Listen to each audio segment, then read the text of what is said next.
한국이 과거를 다시 살펴보자 미국과 일본이 왜 놀라는 것일까요?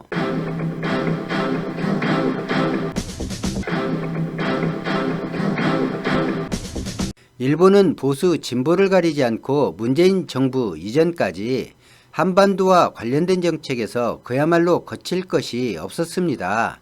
북한에 상당한 영향력을 행사하는 중국이나 러시아, 종전선언 등 군사적으로 직접 마주하고 있는 한국과 미국과는 달리 아무런 자격도 연관성도 없는데 북핵 문제에 2003년 시작된 육자회담에 일원으로 참여했고 일본의 참여는 미국에 배려했습니다. 그리고 일본은 육자회담에서 단 한 번도 협상 타결을 위한 노력을 하지 않았고 오히려 미국이 제시하고 북한과 다른 참여국이 긍정적인 신호를 보내면 협상 타결을 방해하기 위해 기존안을 번복하거나 생뚱맞게 납치자 문제를 거론하거나 군사적 선택을 들먹이게 해 북한을 자극했습니다. 그런데도 육자회담은 상당한 성과를 내었으며 2007년 2.13 합의까지 도출되었습니다. 당시 육자회담 합의가 왜 파기되었는지 잠시 살펴보도록 하겠습니다. 2003년 8월 육자회담이 시작됩니다. 노무현 정부 집권 5년 차인 2007년 2월 13일 육자회담 2.13 합의문이 채택되고 이 합의문의 핵심은 북한은 핵과 관련된 활동을 중단하고 국제사회에 검증된 사찰을 받으며 핵과 관련된 시설을 파괴하면 육자회담 참가국은 북한에 에너지 및 경제적 지원을 한다는 것과 북한이 약속을 이행하는 것과 비례해 미국이 대북한 정책에서 테러국 지정을 처리하고 유엔 제재를 완화하는 조건을 담았습니다.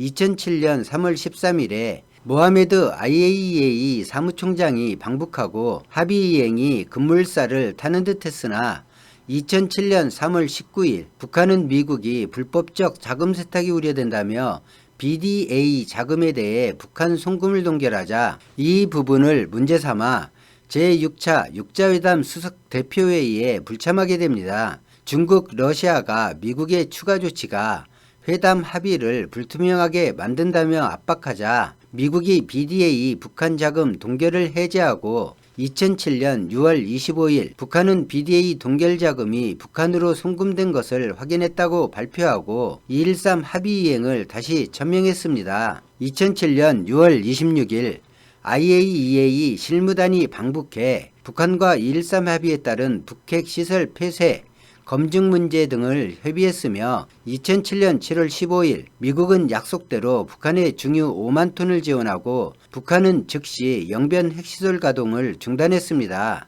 2007년 9월 1일 북미 관계 정상화를 위한 실무그룹은 2차 회의를 제네바에서 열고 핵시설 연내 불능화와 전면 신고를 합의했으며 2007년 9월 11일 미중러 합동 북핵 불능화 기술팀이 방북해 불능화 대상과 범위를 확정하고 2007년 11월 1일 미국이 단독으로 북핵 불능화팀을 만들어 방북해 실질적인 불능화 조치에 착수합니다. 2007년 11월 27일 육자회담 당국자 등 북핵 불능화 실사단은 북한 영변을 방문합니다. 2008년 1월 4일 북한은 미국 기술진의 수입 알루미늄관을 이용한 군사시설에 참관을 시키고 2007년 11월에 제출한 핵 신고서와 대조하게 합니다. 2008년 6월 26일 북한은 육자회담 참여국과 IAEA에 플루토늄 생산량 등을 적시한 핵 신고서를 제출하고 미국은 북한에 대해 테러 지원국 지정을 해제하는 절차에 착수하게 됩니다.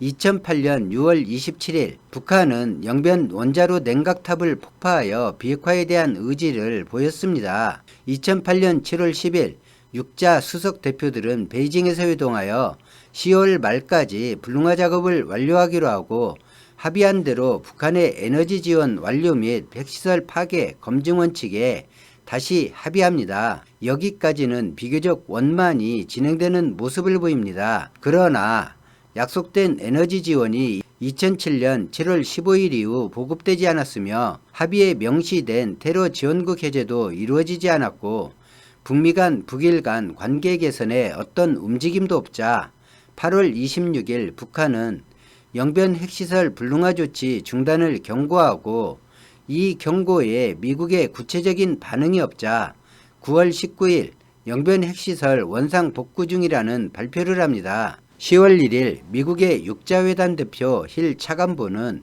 북한을 방문하여 핵 검증 원칙을 다시 논의했고 미국이 약속을 지킨다면 북한은 비핵화한다는 뜻을 전달함으로써 10월 11일 미국은 테러 지원국에서 북한을 제외한다는 발표를 합니다. 북한은 미국의 에너지 지원 약속 이행을 요구했고 미국은 추가 핵시설 불능화 작업을 요구하며 대치하다가 북핵 합의 내용을 다시 검증하기 위해 12월 8일 육자회담이 열렸으나 북미 간 의견이 팽팽히 맞서 합의가 실패했고 2009년 4월 5일 북한이 은하 2호를 발사하고 4월 14일 유엔에서 북한을 규탄하는 대북 성명 결의안이 채택되면서 육자회담은 그렇게 실패하게 되었습니다.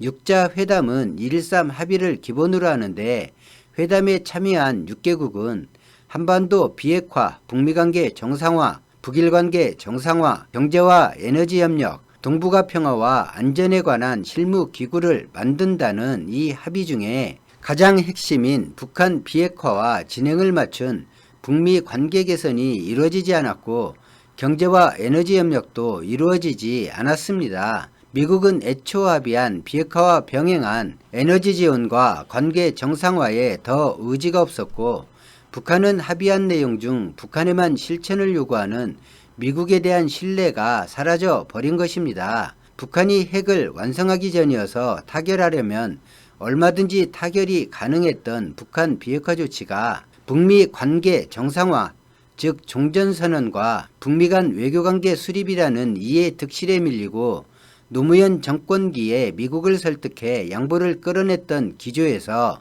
이명박 정권으로 넘어가면서 더 이상 북한 비핵화의 역할을 하지 못하게 됨에 따라 결국 오늘에 이르게 된 것입니다. 그럼 육자회담에서 일본은 어떤 역할을 했을까요? 드러나는 어떤 역할도 보이지 않습니다. 다만 물밑에서 미국을 자극하고 미국의 이익을 위하는 것처럼 유장하여 종전선언과 북미 간, 북일 간 관계 정상화가 미국 국익에 제외되며 일본인 납북자 해결을 주장하면서 합의한 대로 행동 대 행동이 아닌 비핵화 완료 후 관계 정상화나 지원을 검토하도록 미국 정책이 바뀌도록 역할을 했습니다. 북한과 일본이 관계 정상화가 되려면 식민 지배에 대한 청산이 선행되어야 하는데 일본은 이 문제가 상당히 복잡합니다. 한국과 맺은 방식처럼 배상이 아닌 보상이면 큰 문제가 없지만 보상이 아닌 배상이 될 경우 지금까지 한반도 식민지배 합법성을 주장했던 일본의 주장은 모두 물거품이 되기 때문에 일본으로선 1.13 합의가 나온 육자회담이 물거품이 되는 것이 최선이었습니다.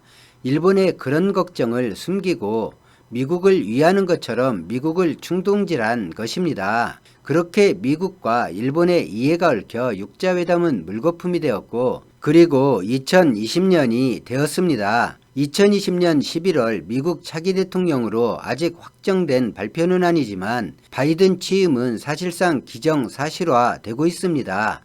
일본이 바이든 당선 유력 소식에 환호하고 21세기에 어울리지 않는 호해를 뿌려댔지만 바이든이 했던 이전 일본과 관련된 발언들이 나오면서 일본을 걱정으로 물들게 하고 있습니다. 아베의 야스쿠니 신사참배를 막으려 했고 아베가 강행하자 백악관 성명을 내어 이를 비판한 일도 그중 하나입니다. 미국의 어느 대통령이 취임하든 대한민국은 대한민국 이익과 한민족의 이익을 위해 움직이면 됩니다. 오바마도 친일이었으니 바이든도 친일일 것인지를 걱정하기보다 미국이 그런 행보를 하면서도 너무나도 왜 당연시했는지를 우리가 살펴보는 것이 더 합당할 듯 싶습니다. 주권국가인 한국의 눈으로 미국을 바라보아야 합니다. 미국을 비판하면 마치 큰 죄를 짓는 듯한 그런 마음가짐은 이제 시대에 맞지도 않고 이런 시각은 본래 매우 잘못된 시각입니다.